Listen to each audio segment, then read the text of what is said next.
Yo, is that a Supra? Yes, as a matter of fact, that is a Supra. And that is exactly what I'm going to talk to you about today. From its humble beginnings to becoming a tuning legend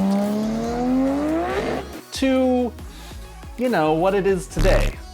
More about that in a minute. The Supra is an ideal car fan favorite, so I figured it was time we talked about it. What's up, y'all? I'm the Squid. You know what to do. Subscribe to Ideal Cars down below, and get ready because I'm about to tell you about the car that I said was probably the most overrated car of all time. But even if so, I can't even argue the fact that the Toyota Supra is one of the most iconic JDM cars of all time. So let's learn a little more about it.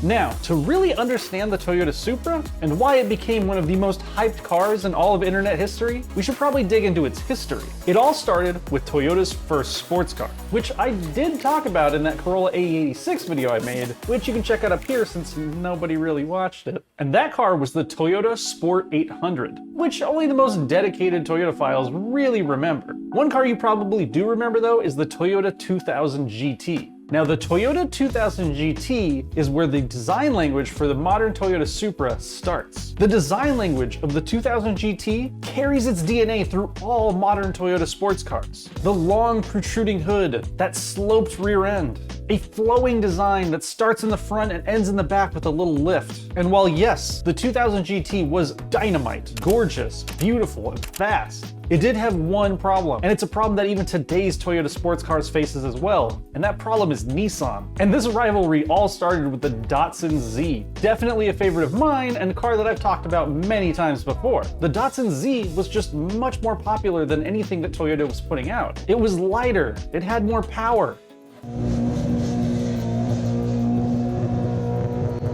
And most importantly, it was like half the price. So while arguably that 2000 GT is more desirable today, the Datsun Z is actually far more important to car history because it kind of created the recipe that made Japanese sports cars so great. Cheap, fun, and fast. What this means is that Toyota was left playing catch up. So in 1978, they decided to make their own high horsepower, high volume sports car with a little bit of help from Lotus. And they called it the Celica XX, or Dos Equis? Probably XX. Of course, that's not what it was called when it came over here to the States. Over here, it was called the Toyota Celica Supra. So how was the Celica Supra? It was, by all accounts, fine.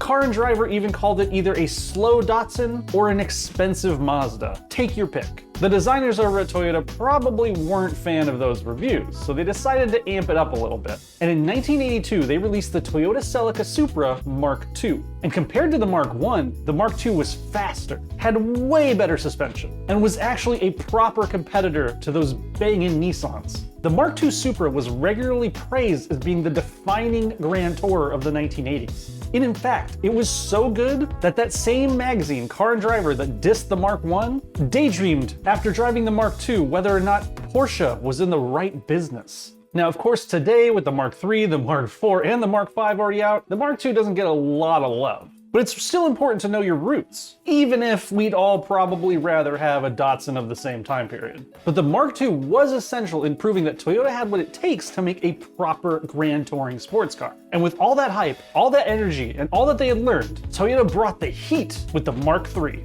The late 80s was the golden age of JDM, and Toyota was at the top of their game. The AE86 was a huge success. The Toyota Celica was making waves in rally racing. And the Supra was finally good enough to earn a badge of its own. And more importantly, it got a turbo.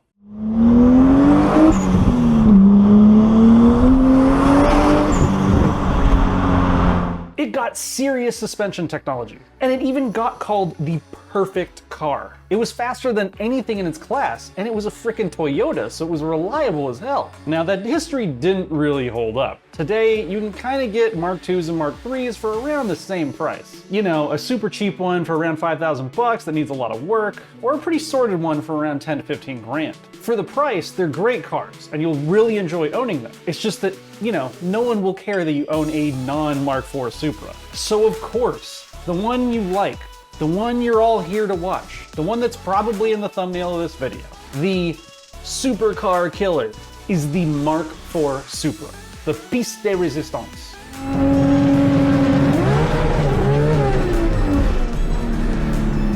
Yep, it's time to talk about the Is That a Supra Supra. The car's so good that it's, over 20 years old and it made the new car look boring. Riding its wave of success on the Mark III, in the late 80s, Toyota was already developing a new platform for its luxury sports car market, otherwise known as the Soarer or ST300 over here in the States. So when the Toyota Supra needed a refresh, they made history by combining that platform with the iconic, the legendary 2JZ GTE engine. I mean, look, people who don't even know anything about cars know what the 2JZ GTE is. With the success of the Mark II and the Mark III, Toyota was not playing anymore. They were bringing the heat to Nissan this time. They were done messing with the Z. They had their eyes on the skyline. They built a car so capable, it ate Ferraris for lunch.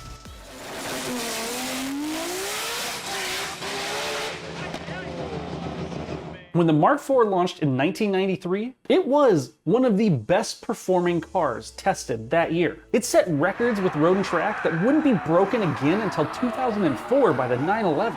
It was, simply put, the winner of the JDM horsepower wars. And it kind of won cars in general in 1993. Sure, there was the Skyline GTR, which was fantastic, but you couldn't get it stateside, in the only market that matters. And sure, there was an NSX, which is a fantastic car on paper until you had to go buy one. They were so damn expensive. So here, in North America, the Toyota Supra was the king. Car nerds like me growing up in the 90s knew the Toyota Supra from great video games like Gran Turismo. I spent so much time driving the Casserole Tom Supra, it's probably my favorite car in the game. And that one was a 4-cylinder, but that's a story for another day. All this fanfare and flair and record setting, you'd think that the Mark IV Toyota Supra was just the most desirable car in the 90s, right? Well, the sad truth is, Toyota couldn't even give the things away. Why? Well, because in the 90s, Americans started worshiping a new god. Yeah, trucks.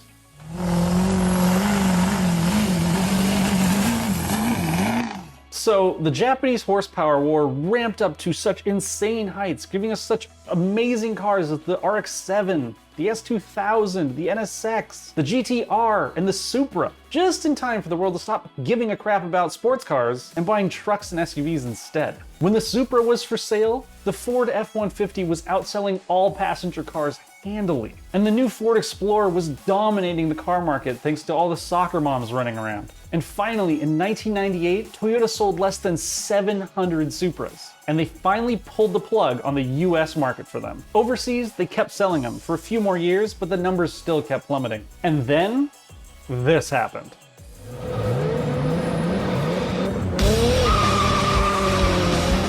Look, I know, it's not totally fair to say that the Toyota Supra is only popular because of Fast and the Furious. It's a fantastic car on its own, but it is kind of popular because of Fast and the Furious. You see, car tuners knew the Toyota Supra was amazing, and that the 2JZ was one of the most mod-happy motors ever made. So, even though John Q. Public wanted an Explorer instead of a Mark IV, journalists and racing nerds were obsessed with them. And one of those nerds was Craig Lieberman, who was a pretty big name in the late 90s and early aughts. If you don't know Craig, you should, because he's the reason that the early Fast and the Furious movies actually had some decent cars in them. You see, Craig was the car consultant for the movies early on, and it was his personal Supra that became Brian O'Connor's bright orange banger. Like, legitimately, Craig Lieberman is probably the reason that the Toyota Supra became the icon that it is today. So, thank you, Craig, for making them so expensive I can't afford one. Like, seriously, right now in this crazy car market, a non-turbo Supra is selling for around 50,000 bucks. Do you want a real, rare, proper turbo Supra? Good luck. In short, long after Toyota had actually given up on the Supra, suddenly the Supra was an absolute legend that everybody wanted, and it became almost mythical. Can it actually destroy supercars? Can it actually beat every car in the world on the racetrack? No, but thanks to the hype, pretty much all of you think it will. Which is why I think Toyota was actually a little off their rocker to even try and bring back the Supra. No car could have come out and lived up to that hype. I mean, this is it. This is the new Supra, the successor to one of the most overhyped, talked about cars of all time. And sure, on paper, it's pretty good. Long nose, rear wheel drive, turbocharged inline 6, and automatic transmission. I honestly, I don't know how Toyota missed the mark so badly on that. Like, did they have no idea what they were doing? I mean, who cares about the name Toyota Supra other than car enthusiasts? And what do car enthusiasts care about? Shifting gears. And why did they do that? Well, the truth is the new Supra, and I'm sure you've heard this before, but if you haven't, is not actually a Supra. It's not even a Toyota. It's actually a BMW Z4. There's just no escaping it. Toyota teamed up with BMW to make a sports car. And by doing so, the car lost all of the Toyota. Now, this isn't a new thing. Toyota also teamed up with Subaru to make the 86 and the BRZ. And even the original 2000 GT had parts from Yamaha. Which, side note, the Mark IV actually didn't have any parts in it from Yamaha. This seems like maybe it was a rumor created to hype up the Mark V, but it is still true that earlier Toyota sports cars did have Yamaha parts in them, which is probably where that fact came from. And look, I'm not saying BMWs are bad. I've owned many of them. They're fantastic cars. And I'm sure the new Z4 is, by all accounts, a fantastic car. The problem is that Toyota kind of treated us car enthusiasts like idiots when they made it. They say they can't put a manual in the Supra because it'd be too close to the 86. Really, it's just because BMW didn't make a manual for the Z4 when it launched, so there was no manual for Toyota to put into their Supra. It kind of feels abusive. They had all this hype. They really made it sound like they listened to the fans and they were bringing back the Supra in true form. And we end up with a rebadged BMW. Surprise, mother... Which is really fun to drive, but so is a BMW M2, which I'd probably rather own than the Supra, because it comes with 3 pedals. Or even better yet, let's bring up that rivalry we talked about a long time ago. I'd rather own this car. A car that seems to be actually living up to the hype. You see, Nissan never gave up on its audience with the Z. And until Toyota makes a proper Supra, they're probably going to be looking at some pretty abysmal sales numbers on that thing for a while. You see, Nissan never forgot about its market. They always catered to the enthusiast. And if I were Toyota, I'd be questioning some of the decisions I've been making lately, because they are fast losing that enthusiast market. Look, at the end of the day, I don't want to be too mean. The Mark V Supra is a great car. It is. It's just that it's got that name on it. And for someone who grew up with GTRs and NSXs and the original Supras, this one still just feels like kind of an imitation. And on that bombshell, I mean, wait, no, sorry, this isn't Top Gear. Oh yes, oh yes. I mean, thanks for watching. This has been Ideal Cars. I'm the Squid. Like and subscribe down below, buy a hat, whatever you gotta do, support the channel. We're working hard for you guys. And always keep living the ideal lifestyle.